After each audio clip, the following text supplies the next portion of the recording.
Hello, what we'll look at now is specific research that you need to do. This is a very difficult one to pin down really because you're all doing different projects. So there's no real one answer for the way to do this. I'm going to show you based on my project, my sort of project where it looks like it's going to be based on toothbrushes at the moment.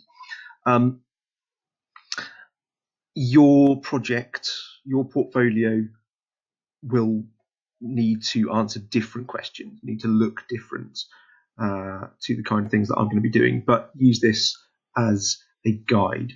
I'm actually going to start on this page, slide 4, where we did our primary user interview, came up with some problems, and then this box, things I need to know. I need to know what types of toothbrushes already exist, which materials are soft and durable, Laura's preferences on form and function, and toothbrush anthropometrics, which means sizes of toothbrushes compared to the human body. What I'll do is answer a few of these questions now and a few more that I've sort of thought of since then. So we work our way through. This is work that I've done recently, and then now we are on to specific research. So I have created this page so I don't have to do lots of typing within the video. But I'm going to title specific research. I've slightly changed the question that we saw up there to what materials are the best for bristles, and I'm going to have a sort of sustainability sort of aspect to this as well. So I simply started off with Google and I searched for biodegradable toothbrush bristles. After a few clicks, I found out that nylon 4 is the material that the companies that make sustainable toothbrushes say they use for their toothbrushes because it is technically biodegradable. It's a nylon, but it's technically biodegradable.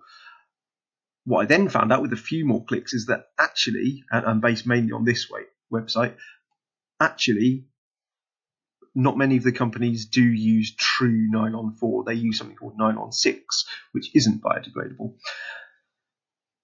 Also, nylon 4, I found out earlier today, is not biodegradable in a normal sense. You couldn't throw it in a compost bin and it would biodegrade. It just wouldn't happen. It would sit there just like a normal plastic. In a scientific lab, you can make it biodegrade, but normal day-to-day stuff you can't. But because it's technically possible, they're allowed to say that it is biodegradable. That led me on to this website where we found out about cornstarch-based bristles. So this time not oil-based plastics, but actually plant-based materials. These things are 100% biodegradable. So if you threw them in a compost bin pretty quickly, they disappear. The problem with that, and this website went into that, and I took some photos from this website to illustrate that point, they're rubbish. They break after a couple of goes at brushing your teeth. So no point using it. Terrible. That led me onto this, which is the actual cornstarch based material, means PLA, which is polylactic acid. That's sort of a type of polyester, but it is made from starch. That is the stuff. So as soon as I realised that cornstarch meant PLA, I suddenly realised that, oh, that's the stuff that's used in 3D printers, and PLA is comes on a reel and it's made in 3D printers. That made me think, oh, hang on, if I want to make a super sustainable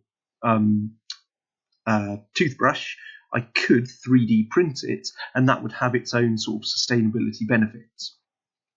The problem there, of course, is that when it breaks and eventually you need to throw it away, it's not going to biodegrade. So it's got pluses and minuses, really. Then I took a slightly different direction and started to think about silicone. You may have silicone things at home. Lots of people have them in the kitchen now. Very hygienic, very durable, not particularly recyclable, but shouldn't break. And I found out actually that there is a company that makes these silicone toothbrushes, and what I've said, I'll investigate those further later on. So what this shows, I mean, obviously you don't need to go to these websites and find out about this stuff for your project. There's absolutely no need for that. That this is very specific to my project. But you can see, and I've used these arrows to show sort of the knowledge discovery journey that I went on from knowing sort of nothing about toothbrush bristles. I now know that this stuff, nylon 4 and nylon 6. I know about cornstarch-based bristles. I know they're not very good. I've sort of made the connection in my brain about PLA and 3D printers, and that's made me think, well, actually, plastic might be a reasonable choice for this super sustainable toothbrush.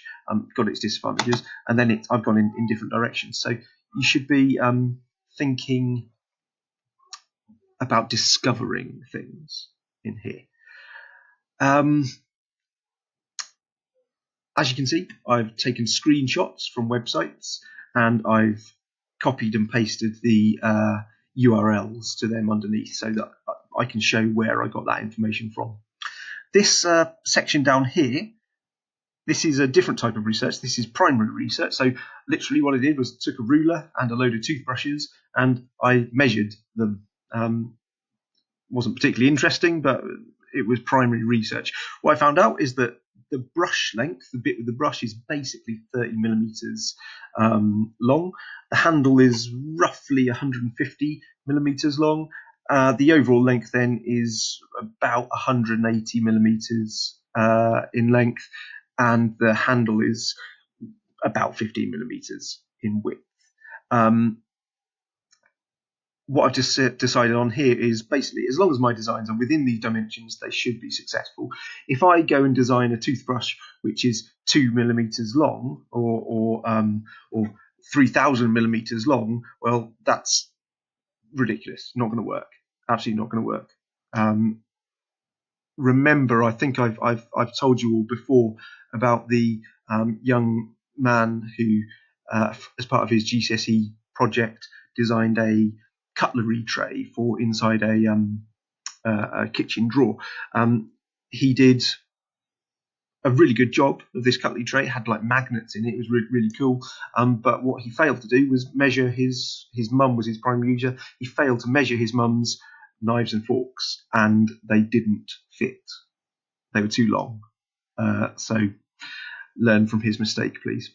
Now, moving on slightly to a slightly different type of research, down here, I've done a continued amount of specific research. Now, we talked about stakeholders earlier in a stakeholder survey. So what I decided to do was create actually a survey to find people's preferences on aesthetics, which means the looks of something, and the form and the shape of something. So what I did was I created these images showing different styles of postmodern, Scandi, minimalism, and arts and crafts, sort of style, interior design styles. And down here I've got pastel colours, warm colours, cold colours, and neutral colours.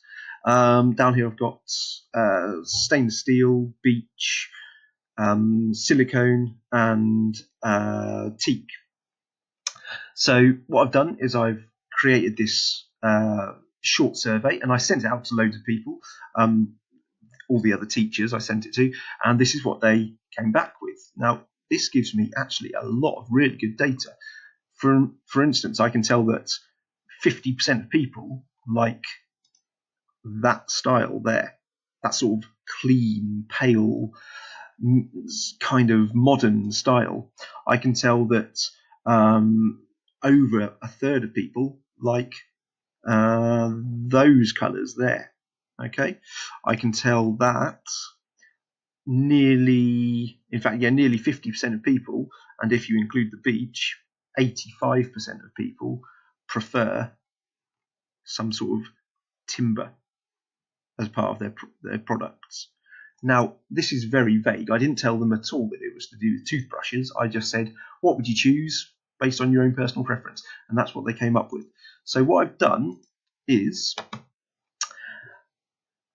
said that I've created the form, created the survey thing, and then I gave the survey immediately to Laura. So she did it first of all, and then I've analysed her results, Basically, she was in line with everybody else. She came up with the same sort of answers as everybody else, so there wasn't anything sort of sticking out there.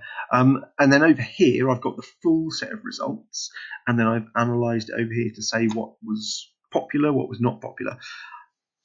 There is an element to this project where you have to sort of say how your product would do commercially, which means would anyone buy it? Now, if I was to take this information and make something from silicone and make it cool colours, as in paley colours, and then make it as in a postmodern style, then it looks like probably maybe maximum of 5 to 10% of people would be interested in buying it. If I make it from in a Scandinavian style with neutral colours and made from beech, then 50% or more of the people would be interested in buying it. You don't have to create a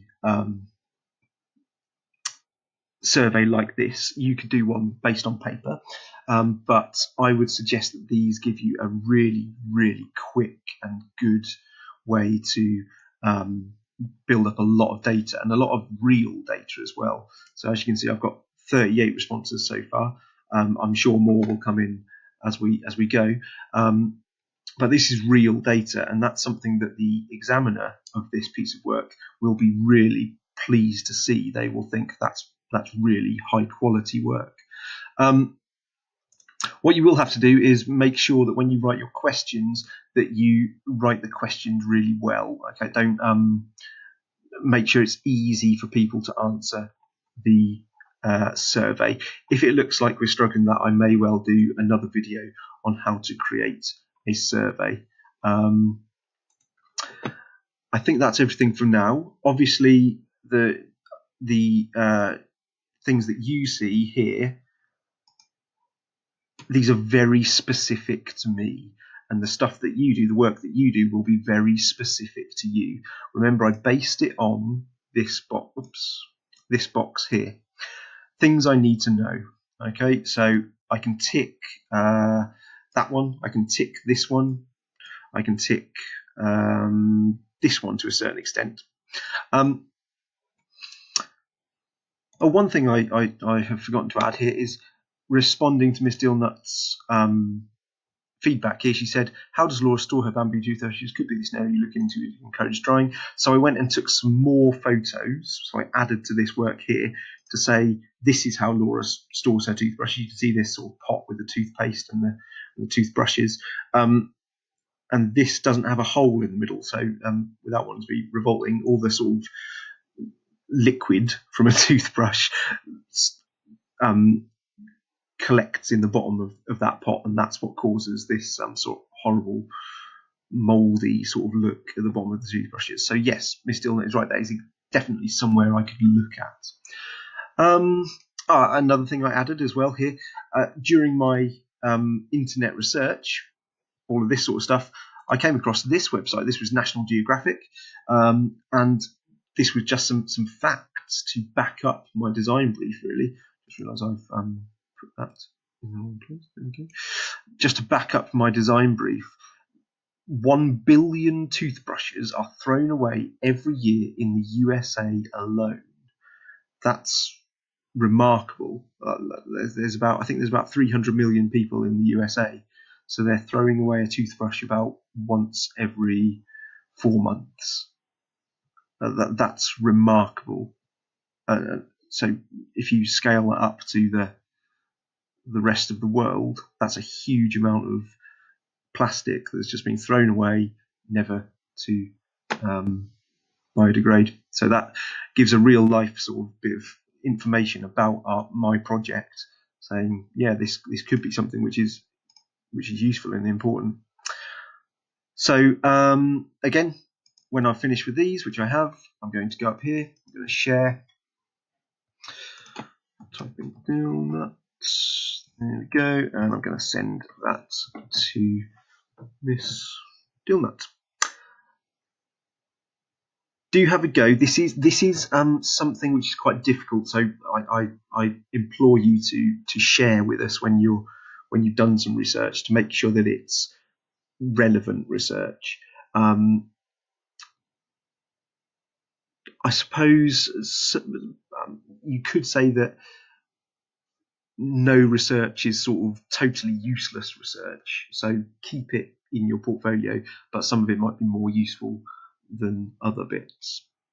All right, then we will continue with the next part, which is going to be primary user needs, in the next video. Thanks.